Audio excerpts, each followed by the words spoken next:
Yes, we are solving question 1 of the textbook, and this question is on page 2.7 of the new study material or the new edition of study material. Let's go through it. Some company is a manufacturing company that produces a wide range of consumer products. That's okay. Among the popular products are is energy efficient and environmental friendly LED lamp. That's also okay. The company has a quality control department that monitors the quality of production. These 3-4 lines are pure data. Let's move on. As per the recent cost of some report, the current rejection rate is 5% of the input. That's my existing rejection rate. Okay. 5,000 units go in the input process each day. That's my daily input. Each unit that is rejected results in a loss of rupees 200. Now this loss has been given to us directly. This loss must be a difference between cost of production and the net scrap proceeds, whatever the case is. So we need not compute the loss separately. It is given to us directly, being 200 per unit of the goods rejected. Okay, again. The control department has proposed few changes to the inspection process that would enable early detection of the defects. So this process is now going to identify the defects early on, because of which the rejection rate can come down. जो दिया है आगे. This would reduce the overall rejection rate from 5% to 3%. Note that the process is not going to eliminate the loss completely. We are going to detect the defects early, so we may do some changes and bring down the net rejection rate. Okay. The improved process is going to cost us 15,000 each day. Note that all details are given to me daily. You have daily input, you have daily rejection, and you got daily cost as well. So everything is comparable. ठीक है, अब करना क्या है? Analyze the proposal and suggest if it's beneficial, one, and second, what is the maximum rejection rate beyond which the proposal ceases to be beneficial. So it's more like an indifference point. What is the rate above which it would not be beneficial to implement the proposal, and vice versa. Fine. First things first, analyze the proposal to suggest if it is beneficial to the company. Now we need to find whether this is beneficial or not. All we have to do is compute the incremental cost of the decision. Now what is my decision? My decision is to implement the detection process.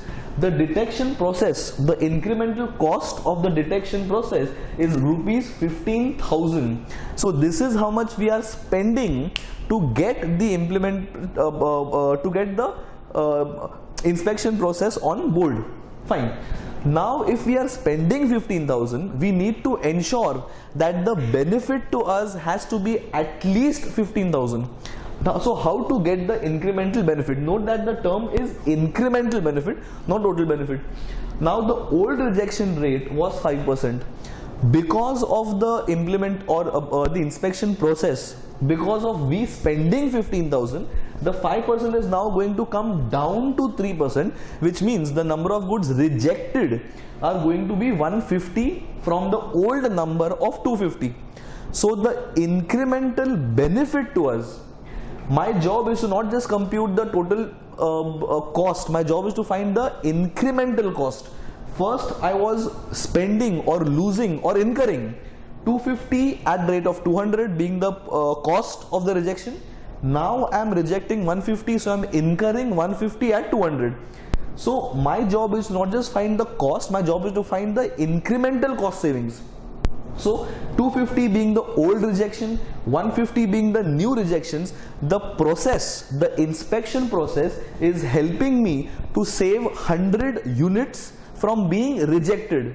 So my savings is going to be 100 units at rupees 200 per unit, and this 200 is already given to us directly. Had this number not been given to us, so it is the number of units into the cost minus the scrap proceeds being the net cost.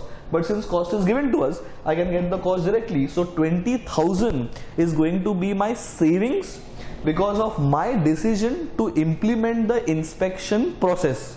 So 20,000 is my cost savings, 15,000 is my incremental cost. I am saving 5,000 on a daily basis, so the proposal should be implemented. Fairly simple question. All you have to do is only take the incremental cost savings and not the total cost. That's the first part. Coming to second part. Second part says the maximum rejection rate. So here we are not finding the units, we are finding what should be the maximum rate beyond which the process is beneficial or otherwise. So we have to go reverse. Now if I am spending 15,000,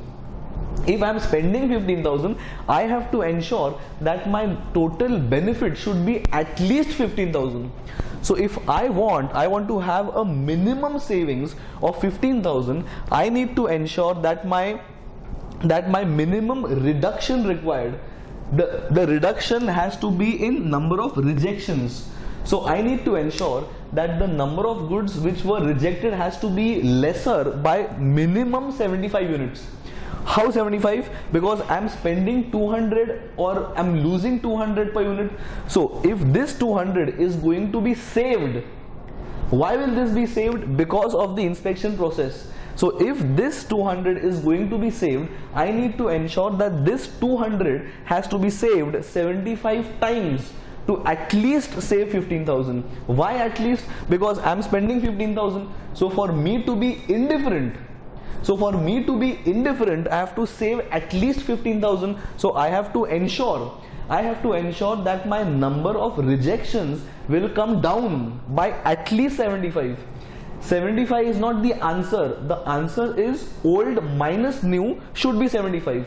Barabar? So 75 has to be the number of rejections coming down, which means 5. So 75 as a percentage of 5,000 is 1.5%. So I want 1.5% as the savings. I want 1.5% as the savings. Tab jaake it makes at least basic sense to have the implementation process, because once the rejection rate is 1.5%, I will bring down the rejections by 75, and when the rejections come down by 75, it is not down to, it is when the rejections come down by 75, I will end up saving 15,000, and since I have spent 15,000 and I have saved 15,000, I am indifferent towards it. So at least my savings have to be 1.5. Savings have to be 1.5 and above. When the savings are 1.5 and above, it makes sense for me to bring the inspection process, which is proved in this part. The savings were 2%, 5% old and 3% new. So when the savings are more than 1.5%, it made sense to implement the proposal, which means the other way around. When the savings are 1.5% and less, it does not make sense to implement the inspection process, which means I want the maximum rejection. I want the maximum rejection to be 3.5%, which means if the rejections exceed 3.5%, that is 3.6, 3.7, 4%, then it does not make sense to have the inspection process, because in that case the incremental cost of 15,000 will not be recovered through savings, because the savings would be insufficient compared to 15,000's cost. So the maximum rejection rate which I can undertake is 3.5%. Below 3.5% I will accept, above 3.5% I will not accept, and this is proved in the previous part. Since the rejection rate is below 3.5%, being 3%, I have accepted the proposal. Fairly simple question. Thank you.